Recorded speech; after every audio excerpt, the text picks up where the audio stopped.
চলে আসলাম আপনাদের সাথে আমার টোট ব্যাগের আরও একটি কাজ নিয়ে। হ্যালো সবাইকে, কেমন আছেন সবাই? আজ আমি আপনাদের সাথে টোট ব্যাগের উপর সানফ্লাওয়ার আঁকা শেয়ার করব। তো প্রথমেই আমি ব্যাগের উপর পেন্সিল স্কেচ করে নিয়েছিলাম। এখন এটাকে কালার করার পালা। প্রথমেই আমি পাপড়িগুলোর ওপর হলুদ রঙের কোট ব্যবহার করে নিচ্ছি।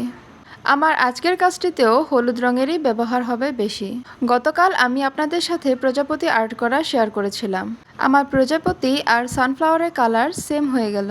হলুদ রঙের কোটটি ব্যবহার করার পর আমি এখানে কিছু কিছু পাপড়িতে হালকা একটু অরেঞ্জ কালার ব্যবহার করে নিব। হলুদ আর অরেঞ্জ কালারের কম্বিনেশনে যে কালারটা হয় সেই কালারটাই আমি এখানে ব্যবহার করছি। এতে করে সূর্যমুখী ফুলের মধ্যে একটা রিয়েলিস্টিক ভাব চলে আসবে। কাজটি করার সময় সূর্যের আলো এমনভাবে আমার কাজের উপর এসে পড়ছিল, ক্যামেরার ফোকাসের জন্য এখানে কালারটা ঠিকভাবে বোঝা যাচ্ছে না।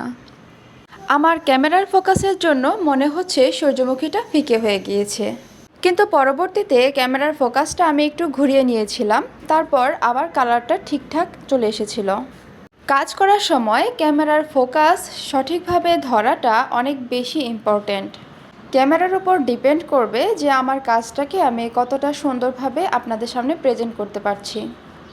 আমি ভিডিও এডিটিং করতে খুব একটা ভালো জানি না, আবার খুব বেশি সময় দিয়ে ভিডিও এডিটও করতে পারি না।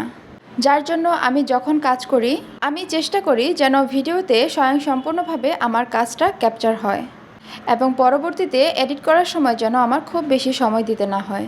তো এই তো দেখেন, আমার সানফ্লাওয়ার আঁকাটা প্রায় শেষের দিকে। আমার আজকের এই কাজটিতে আমার সানফ্লাওয়ারটি আমি অর্ধেক অংশ রেখেছি এবং বাকি অর্ধেক অংশে আমি কিছু প্রজাপতি অ্যাড করেছি।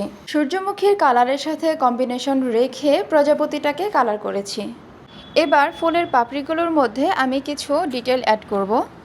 ডিটেলের কাজের জন্য আমি এখানে যে কালারটা ব্যবহার করেছি, লাল রঙের সাথে হালকা একটু সবুজ আর ব্রাউন কালারটাকে একসাথে মিক্সড করে নিয়েছিলাম। টোট ব্যাগ নিয়ে আমার কাজ করতে ভীষণ ভালো লাগছে।